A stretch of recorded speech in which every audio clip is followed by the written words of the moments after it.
Essa angústia e raiva pesam até hoje em meu coração. A exposição à humilhação, a palavra e o olhar de todos sobre mim. Perdi algumas vezes até mesmo a fé em Deus e em sua justiça por ver ela no mesmo instante, tendo toda a felicidade do mundo inteiro, bens e prestígio, e eu ferrado por anos sem conseguir nem sair de casa. Deixei de acreditar que Deus se importava e eu cada dia me sentia mais otário por ter confiado em uma pessoa. Faço terapia, porém, por mais que isso tenha acontecido há 4 anos, ainda é um peso em minha alma. Me revolta a validação que ela teve, me dói a indiferença que tiveram, a humilhação sofrida, o olhar de todos sobre mim. Nunca me vinguei, nunca vou me vingar da pessoa. Mas dizer que concordo com o que ela me fez, que acho justo ela viver tão bem e em paz, não posso dizer que acho. Rezo o terço todos os dias, voltei a trabalhar e tentar seguir a vida, mas não posso dizer que é uma tarefa fácil. Sei que pode parecer uma grande bobagem visto de fora, mas não é uma tarefa fácil. Como lidar com essa falta de confiança em Deus e em sua justiça? Como se livrar dos pensamentos obsessivos que me ligam a essa história? Eita, meu filho, complicado. É realmente difícil. Tá muito claro que você passou por uma situação realmente complicada. E quanto mais novo a gente passa por situações traumáticas, pior. E você passou por diversas, tanto na infância quanto com esse relacionamento que se arrastou aí por muito tempo, você aguentando coisas porque gostava da menina, né? A humilhação do irmão, de amigo, não sei o quê, e de repente você fica como errado da história simplesmente por ter, sei lá, xingado ela, chamado ela de vagabunda, alguma coisa assim. Aí, em cima de tudo isso, ela ainda pega toda o seu coração e joga assim, tipo, blé, isso é um doido. Realmente, ela parece uma pessoa bastante perversa. E o que eu pensaria, assim, se uma coisa muito ruim assim acontecesse comigo, porque aconteceu uma coisa muito ruim com você, era que ninguém escapa, velho, no mundo de tristeza e sofrimento. Ninguém. O mundo tem os dois, entendeu? O mundo não é só bom, o mundo não é só bonzinho. E não adianta a gente ficar esperando justiça na terra, entendeu? A justiça, justiça de verdade, justiça com J maiúsculo, ela é divina. Só existe justiça mesmo no céu. Aqui é esse arranca-rabo, essa loucura, pessoas que você acha que não merece, tendo do bom e do melhor, e você se ferrando sendo uma pessoa boa. Isso é o comum, isso é o mundo. E é difícil, né? Você não se revoltar, ou pelo menos ter uma dificuldade de aceitar e achar injusto, porque você é uma pessoa assim, assim, assado. Só que você nunca vai achar uma resposta para isso, entendeu? Eu acho. Você nunca vai conseguir, tipo, wrap around isso na sua cabeça, de tipo, isso não vai conseguir ter um sentido. Porque não tem. Porque a justiça é justamente a justiça divina. E o nosso dever, você como católico, né, é confiar. Tudo que Deus quer é o nosso coração. Tudo que Jesus quer, ele veio para cá para isso. Me dê o seu coração. Confie no que eu estou lhe dizendo. E eu estou dizendo que a justiça divina existe. Sou eu. E eu volto. E eu estou vendo tudo que está acontecendo. Então, é essa confiança que a gente tem que depositar. E é tentar ter esse tipo de. Pelo menos eu tento, estou falando de mim, tá? Eu tento ter esse tipo de atitude, né? Que é muito difícil ter, mas com vida de oração que você tem, ajuda bastante. E confiar, entregar a sua vida e seus problemas para Deus, né? Essa parte eu acrescentaria isso com relação a perder a confiança em Deus. Eu acho que uma das coisas que eu mais gosto de trabalhar é tudo que aconteceu com você, e a gente nunca deveria pedir desculpa por achar que os outros vão achar que o nosso sentimento é menor, ou que ele é inválido, ou que pode parecer para você uma bobagem. Não, não deveria ter acontecido nada disso. É totalmente justo que você sinta tudo que você está sentindo. Só que o que vai tirar você do lugar onde você está, vai te tirar do A e vai te levar para o B. Entender que não importa para onde você vai, para o que você tem que fazer agora, não importa como você chegou aí, importa como você vai sair daí. o que aconteceu com você é péssimo, realmente é terrível, não deveria, mas o que você vai fazer com o que sobrou de você? É exatamente isso. E quando ele fala que ele não acha justo que ela esteja feliz e sendo validada, ele está vendo um recorte da vida de uma realidade que ainda vai se estender por Exato. toda a eternidade. Então, ele está vendo agora, ele também não sabe como ela se sentiu internamente, se a culpa veio sobre ela, se ela também vai vai penar horrores com isso. Uma das coisas que mais salvou a minha vida num momento muito, muito, muito difícil que eu estava vivendo, e a cura começa quando eu estou assistindo uma pregação e o pastor faz a seguinte pergunta. Ele fala assim: onde estava Jesus no momento mais difícil da sua vida? Cara, eu nunca tinha pensado. Onde ele estava? Não foi sozinha. Não era aquilo. Não, eu consegui ter a visão de que dava para dividir muito mais do que dividir, que era muito mais, que o Senhor viu tudo, ele sofreu tudo, ele estava junto. Então, quando ele fala assim, eu não consigo mais confiar, ele está falando com a pessoa que foi traída, que foi abandonada, que foi negada, ele entende você. Então, o que você tem que fazer? Literalmente, voltar o seu coração para Jesus e deixar com que ele cure feridas. Mas isso a gente está falando espiritualmente e materialmente, nesse mundão que a gente está.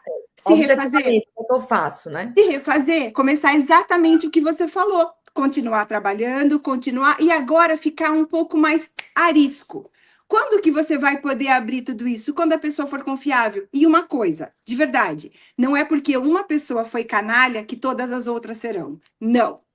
Talvez você encontre uma pessoa que vai ser completamente diferente dessa, e você não pode jogar sobre essa nova pessoa os seus medos dessa. Então você falou, né? Acho que ele falou que estava fazendo terapia. Continua. Que seu terapeuta trabalhe com você perdão, arrependimento, reconstrução, que fortaleça suas habilidades. Para quê? Para que quando você entrar num novo relacionamento, você esteja pronto para ser feliz, amar e ser amado. Exatamente, perfeito, Nanda, é isso aí. E se você quiser contratar a Fernanda como terapeuta, vá lá no Instagram dela, porque eu tenho certeza que ela vai conseguir te ajudar. Sério Coisa mesmo. mais linda. É. O que você achou, meu nego? Dê sua opinião masculina. Fala aí, Eita, vamos lá, né, cara? Cara, pois é, eu acho que, tipo assim, tem muita coisa ali. Eu acho que, no caso dela, ela queria sair da relação, mas ela não sabia como. Talvez. Mas ela precisava sair da relação como a pessoa certa, principalmente, e voltando naquilo que eu falei, né? Quando uma menina que ela tá de uma classe social maior e ela opta, em algum momento da vida dela, ter um relacionamento com um cara de uma classe social menor, esse cara, se ela decide terminar, é complicado para ela, porque se ela termina, às vezes ela vai reforçar o estereótipo que a mulher só está interessada em homem com dinheiro. Tá. E aí pode ser que a menina que também era nova, que também era jovem, vou arrumar um jeito de sair aqui por cima e fez mais merda ainda. Mas eu acho que o que ele tem que pensar ali é o seguinte, cara, não dá para ele esquecer.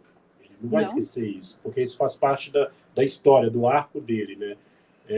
Foi uma porrada muito grande que ele levou. Agora a pergunta não é se dá para pagar, o que ele vai fazer com isso. Exatamente. Então ele começou a entender as coisas que ele percebeu ali, sem odiar, sem achar igual que toda mulher vai ser assim, que todo relacionamento vai ser assim, mas entender onde ele caiu, porque eu acho que ele ignorou muitos sinais durante a relação.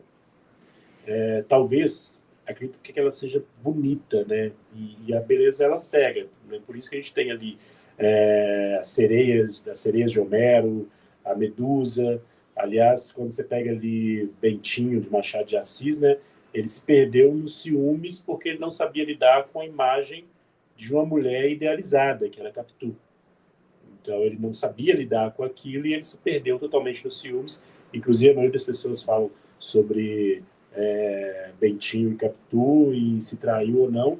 E o livro nunca foi sobre isso, né? O livro foi sobre como o ciúmes corrói o homem. Então, é justamente isso que ele precisa colocar, entender e caminhar. Porque não é para julgar ela, né? Até porque não tem muito que a gente pode colocar ali. Mas entenda. E nem vai ajudar se a gente ficar julgando ela. Não, e não interessa, a maior parte das vezes não interessa saber como você chegou aqui, o que interessa é saber como você sai daqui. O que é que você faz com isso? Literalmente, e quando uma paciente fala para mim, Fer, como eu cheguei nessa situação, eu falo, para aqui, para o que nós precisamos aqui, isso não importa. O que importa é como nós vamos sair daqui. O plano, qual é o plano para te tirar daqui, te fortalecer, fazer com que isso que aconteceu, não só você consiga viver com isso, mas apesar disso. Como que você incorpora em você, tira as lições necessárias desnecessárias e segue adiante. É. Cara, e o relato dele é muito bom, parabéns para quem escreveu, apesar da dificuldade, de tudo que ele passou, que lucidez de escrever, de narrar, não se fez de vítima, tá de parabéns, muito bonito. Eu acho, porque o que é engraçado é que eu acho que 90% dos nossos depoimentos aqui são depoimentos de homens. Sim, eu percebi. 99%. Acho que a gente Já teve algum de mulher? Teve, poucos, tipo 95% é de homem. Mas justamente, e sempre tem a mesma linha, sempre tem essa linha da decepção.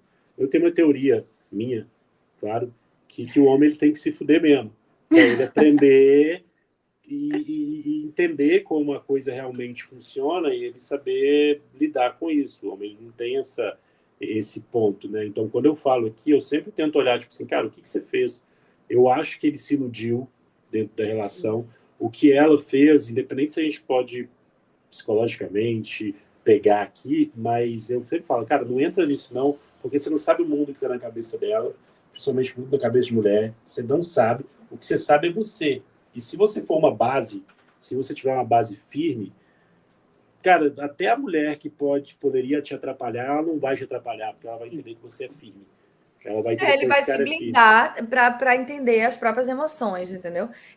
Quanto mais consciência, tudo bem que a gente está falando que não, talvez não seja importante ele descobrir como foi que ele chegou ali, tal. Mas saber do seu passado e saber que aquilo faz parte da sua história, da sua biografia, você não tem como fugir daquilo, é também importante para que você tome diferentes atitudes quando as coisas se repetirem, porque a nossa vida, as coisas se repetem muito. E eu não sei se é coincidência, provavelmente não, mas às vezes quando a gente faz um erro, a gente tem uma tendência gigantesca de repetir esse erro 300 vezes, né? Por isso que, graças a Deus, existe confissão, porque a gente pode se levantar. Mas, assim, ele precisa tomar consciência também. Claro. Lendo esse texto dele. E saber também qual é o erro dele. Ela não errou sozinha. Todo relacionamento, não existe uma corrosão desse nível só com um errando e o outro é o mártir. Não. Provavelmente houve erro dos dois lados. Uma lição já ficou. Aprenda a não reagir de maneira exacerbada. Por quê? Porque haverá consequências. Então, você nunca pode fazer o ato se você não consegue suportar a consequência do ato. Então, quando você tem um ato de gritar com ela e mandar milhares de mensagens, o que a família dela ia fazer? Eles iam falar, não, veja bem. Óbvio. Você faz o quê? Você fica do lado da sua parte. E a parte ainda era a mulher. Ele ficou... Claro, do lado dele. Claro, é assim que a gente age. O amigo do meu inimigo, como é se dito? O amigo do meu amigo inimigo do meu amigo é inimigo meu. É isso aí. Mas eu acho que ele caiu. Ele teve isso, mas esse entendimento que ele se iludiu é importante, que ele não viu as coisas que estavam claras. Ele caiu no fator Lourinha. Você conhece o fator Lourinha, Fernanda? Não, o que é isso? O fator Lourinha é quando uma pessoa bonita, geralmente uma mulher, ela está falando alguma coisa, principalmente na internet, e se todo mundo para e presta atenção. Ela pode estar falando uma merda. Só porque ela é bonita. Sim, tem o fator Lourinha. E esse fator Lourinha é enorme. E no caso dele, às vezes ele ignorou muito dessas coisas.